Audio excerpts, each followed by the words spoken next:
Hello students, welcome to day 2 of life processes. आज हम लोग पढ़ेंगे न्यूट्रिशन और फोटोसिंथेसिस। पहले पढ़ेंगे न्यूट्रिशन और फिर पढ़ेंगे फोटोसिंथेसिस न्यूट्रिशन से कैसे रिलेट है। ठीक है।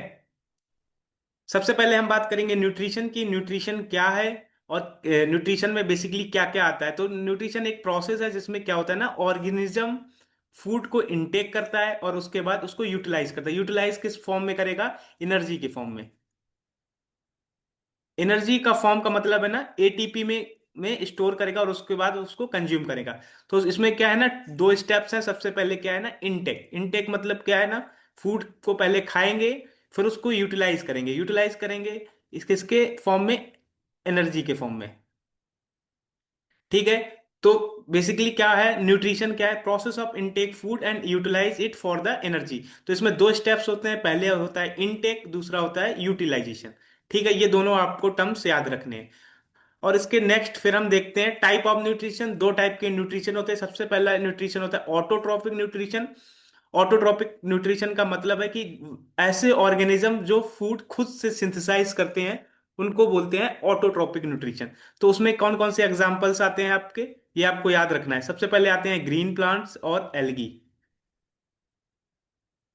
सेकेंडली कौन से टाइप के न्यूट्रिशन होते हैं? हेट्रोट्रॉपिक, जो do not synthesize synthesis their own food. उसमें आते हैं हेट्रोट्रॉपिक न्यूट्रिशन। और इसके एग्जांपल्स क्या क्या होते हैं? प्लांट्स। प्लांट्स तो ऑटोट्रॉपिक में आएंगे। ह्यूमंस, जैसे कि हम लोग। और वो सारे टाइप के ऑर्गेनिजम्स जो खाना नहीं बना पाते हैं। ठीक है। तो हमने टाइप ऑफ न्यूट्रिशन देख लिया। बेसिकली दो टाइप ऑफ न्यूट्रिशन होते हैं। पहला ऑटोट्रॉफिक। ऑटोट्रॉफिक, ऑटो मतलब होता है सेल्फ। सेल्फ सेल्फ मतलब खुद से। तो ऑटोट्रॉपिक वो जो खुद से खाना बना पाते हैं, जैसे कि ग्रीन प्लांट्स और एल्गी।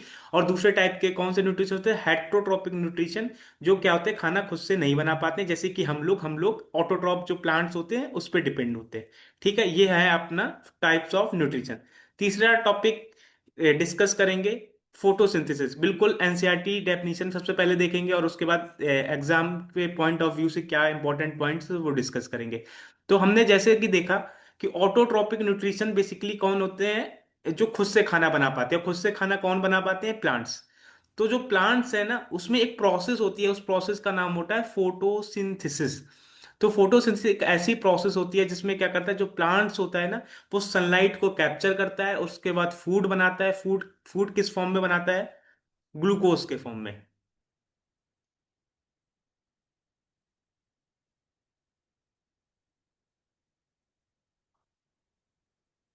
ठीक है। तो फोटोसिंथेसिस क्या है? एक प्रोसेस है बाय विच प्लांट्स, क्योंकि ऑटोट्रॉप प्लांट्स है तो प्लांट ही फोटोसिंथेसिस करेंगे और यूज करेंगे सनलाइट का। आगे आपको बताएंगे, प्लस CO2 का भी यूज करते हैं और उसके बाद क्या करते हैं, ये ग्लूकोज बनाते हैं, जो कि स्टोर्ड हो जाता है प्लांट में स्टार्च के फॉर्म में। ठीक है। और उसके पास ये होता कहाँ पे है? मतलब प्लांट्स में हो रहा है, तो प्लांट्स में कहाँ पे होता है, इसकी लोकेशन क्या है? तो आपको ये लोकेशन याद रखनी है। लोकेशन क्या है इसकी? क्लोरोप्लास्ट। सबसे पहले आप जैसे कोई लीफ है, आपने लीफ को देखा। लीफ के अंदर एक स्पेशल टाइप की सेल्स होती हैं, उनको बोलते हैं हम लोग मीजोफिल सेल्स। क्या बोलते हैं? Mesophyll cells. और मीजोफिल सेल्स के अंदर होते हैं क्लोरोप्लास्ट। ठीक है। तो बेसिकली ये प्रोसेस कहाँ पे होता है? क्लोरोप्लास्ट में। आपको ये लोकेशन याद रखनी है। ठीक है। अगर इन केस अगर एग्जाम में आए और क्लोरोप्लास्ट ना दिया हो तो आप फिर मीजोफिल सेल बोलेंगे। अगर ये भी नहीं दिया हो तो ऑप्शन आपका क्या क्या रिफर करेंगे? लीफ। तो ये क्लोरोप्लास्ट, ये आपको इसकी लोकेशन याद करके रखनी है। ठीक है। फोटोसिंथेसिस में हमको क्या करना है कि देखना है कि क्या क्या प्लांट यूज करता है। तो सनलाइट यूज करता है, दूसरा CO2 यूज करता है, क्या बनाता है? फूड बनाता है। और दूसरी लोकेशन क्या है इसकी? लोकेशन है इसकी क्लोरोप्लास्ट। और क्लोरोप्लास्ट कहाँ होते हैं? पहले लीफ, फिर लीफ के अंदर होती है मीजोफिल सेल्स, और उसके अंदर होते हैं क्लोरोप्लास्ट। और क्लोरोप्लास्ट के अंदर फर्दर जब आप स्टडी करोगे तो पता जाएगा क्लोरोप्लास्ट के अंदर होते हैं पिगमेंट्स, जैसे कि क्लोरोफिल। ठीक है। फिर उसके बाद रॉ मटेरियल का मतलब है जैसे कि घर में अगर मम्मी खाना वगैरह बनाती है तो खाने में जैसे सब्जी बन रही है घर में, तो सब्जी बनाने के लिए क्या क्या चाहिए, आलू चाहिए, प्याज चाहिए, और गैस चाहिए, एक बर्तन चाहिए। ऐसे ही क्या होते हैं ना, फोटोसिंथेसिस करने के लिए प्लांट को क्या क्या चाहिए, क्या क्या रिक्वायरमेंट्स है, तो वो होते हैं रॉ मटेरियल का मतलब है रिक्वायरमेंट्स।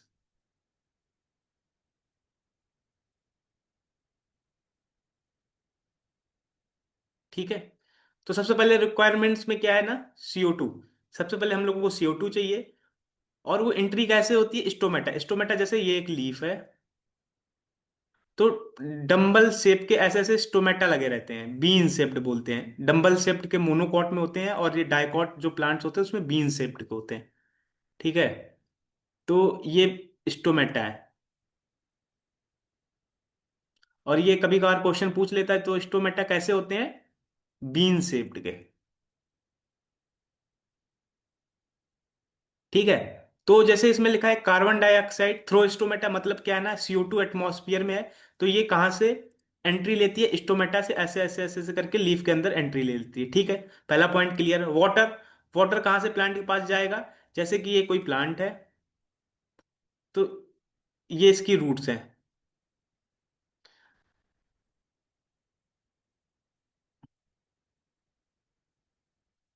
तो रूट्स से वाटर अंदर जाता है, जैसे ये पानी है H2O, ठीक है, ऐसे जाएगा अंदर। तो दूसरा पॉइंट क्लियर हो गया, वाटर कहाँ से जाएगा, रूट से जाएगा, लीफ लीफ के अंदर। ठीक है। तीसरा क्या है, सनलाइट। सनलाइट कहाँ से आएगा, जैसे कि एक प्लांट है, तो सनलाइट, तो सनलाइट का सोर्स क्या होगा, अल्टीमेटली सन। तो इससे इसके पास ये जाएगा। ठीक है। तो सबसे पहले रॉ मटेरियल में हमने देखा रिक्वायर, रॉ मटेरियल का मतलब होता है रिक्वायरमेंट्स क्या क्या है फोटोसिंथेसिस की। सबसे पहले CO2 फर्स्ट आपको याद रखना है रिक्वायरमेंट में, जो कि कहाँ से एंट्री करेगा, स्टोमेटा से। दूसरा है वाटर, जो कि कहाँ से एब्जॉर्ब होगा, रूट से। और तीसरी है सनलाइट, जो कहाँ होगा, अब्जॉर्ब बाई क्लोरोफिल। हमने अभी आपको लोकेशन बताई थी, क्लोरोप्लास्ट के अंदर क्लोरोफिल होता है। तो क्लोरोफिल क्या होता है ना, कि capture sunlight, capture sunlight. Sunlight capture करेगा मतलब क्या है, कि सनलाइट जब आएगी तो उसको कैप्चर करेगा, और उससे जो एनर्जी है, सनलाइट में भाई एनर्जी होगी, तो उस एनर्जी को क्या करेगा, ATP के फॉर्म में स्टोर करेगा प्लांट, और उसको फर्दर डार्क रिएक्शन वगैरह में यूज करते हैं। ठीक है। तो हम लोगों ने रॉ मटेरियल की बात कर ली, और इसमें आपको याद रखना है CO2, वाटर और सनलाइट के बारे में। तीसरा क्या है, इवेंट्स। इवेंट्स मतलब क्या है ना, कि एक सीक्वेंस बताओ, कि जिस सीक्वेंस में फोटोसिंथेसिस होती हो। तो सबसे पहले क्या होता है ना, सनलाइट एब्जॉर्प्शन, मतलब सनलाइट को प्लांट एब्जॉर्ब करता है। फिर उसके बाद क्या करता है, जो लाइट एनर्जी सन की है ना, वो केमिकल एनर्जी में स्टोर हो जाती है, और केमिकल एनर्जी किसके फॉर्म में, ATP के फॉर्म में। और आगे एक और आप पढ़ोगे फर्दर हायर क्लासेस में, तो एक कंपाउंड होता है ना, NADPH करके, उसमें भी एनर्जी स्टोर हो जाती है। और फिर क्या करते हैं ना, इन इन जो कंपाउंड है ना, इनकी हाइड्रोजन वगैरह या इनकी एनर्जी वगैरह यूज करते हैं, CO2 को करते हैं रिड्यूस, और उसके बाद कार्बोहाइड्रेट कर बनाते हैं। रिडक्शन का मतलब होता है एडिशन ऑफ हाइड्रोजन, मतलब कहीं ना कहीं हाइड्रोजन को ऐड करेंगे, और उसके बाद कार्बोहाइड्रेट में ग्लूकोज बनाएंगे। जैसे कैसे लिखेंगे, CO2 को C6H12O6। तो आप ये देखो, CO2 को ग्लूकोज बनाया, ग्लूकोज में ये देखो हाइड्रोजन ऐड हुआ ना, तो इसी को बोलते हैं रिडक्शन। तो आपको ये याद रखना है कि CO2 को रिड्यूस करते हैं। ठीक है। स्टेटमेंट आएगा, रिडक्शन की जगह ऑक्सीडेशन वगैरह कुछ लिख देगा, तो आपको आइडेंटिफाई करनी।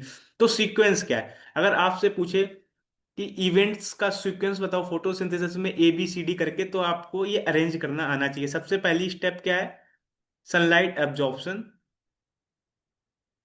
पहली स्टेप आपकी ये हो गई। दूसरा क्या है, जब सनलाइट एब्जॉर्ब होगी तो उसकी जो लाइट एनर्जी है ना, उसको केमिकल एनर्जी में कन्वर्ट करेंगे, दूसरी स्टेप ये हो गई। और तीसरी क्या है, CO2 को फाइनली कार्बोहाइड्रेट में रिड्यूस कर देंगे, तो ग्लूकोज बन जाएगा। ठीक है। ये आपको याद रखना है। तीसरी एनसीईआरटी की जो हाइलाइट्स हैं, जो इंपॉर्टेंट पॉइंट्स है, ये आपको याद रखना है एज पर द आपके बोर्ड के अकॉर्डिंग।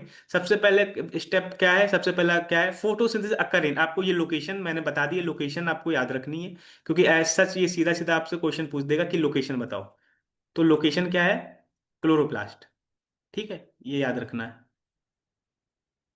दूसरा क्या है, CO2 कहाँ से एंटर होता है, स्टोमेटा से, ये आपको मैंने पॉइंट बता दिया है। स्टोमेटा की शेप कैसी होती है, मैंने आपको भी बताई है कैसी होती है, बीन शेप्ड। तीसरी क्या है, वाटर, वाटर ट्रांसपोर्ट क्या है, जाइलम, जाइलम मतलब जल, और जल मतलब पानी। ठीक है। रूट से पानी जाएगा लीफ के पास, कैसे जाएगा, जाइलम के बंडल लगे रहते हैं। अगर ऐसे फूड का ट्रांसपोर्ट फ्लोएम से होता है, और जल का ट्रांसपोर्ट या पानी का ट्रांसपोर्ट जाइलम से होता है, ये आपको याद रखना है। और फिर लास्ट क्या है, water O2 release into the atmosphere. जैसे क्या होता है ना, एक जो फोटोसिंथेसिस होता है, इसमें स्प्लिटिंग ऑफ वाटर होती है। स्प्लिटिंग ऑफ वाटर का मतलब है कि हाइड्रोजन जब ब्रेक होगा ना, तो ऑक्सीजन निकलती है जो एटमॉस्फेयर में रिलीज हो जाती है। तो लास्ट पॉइंट वही दे रखा है। ठीक है, तो आपको ये लोकेशन का ध्यान देना है, पहला। दूसरा, CO2 कहाँ से एंटर करेगी, स्टोमेटा से। तीसरा, वाटर कैसे ट्रांसपोर्ट होगा, जाइलम से। और चौथा क्या है, ऑक्सीजन रिलीज इनटू एटमॉस्फेयर, और ऑक्सीजन एटमॉस्फेयर में रिलीज हो जाएगी।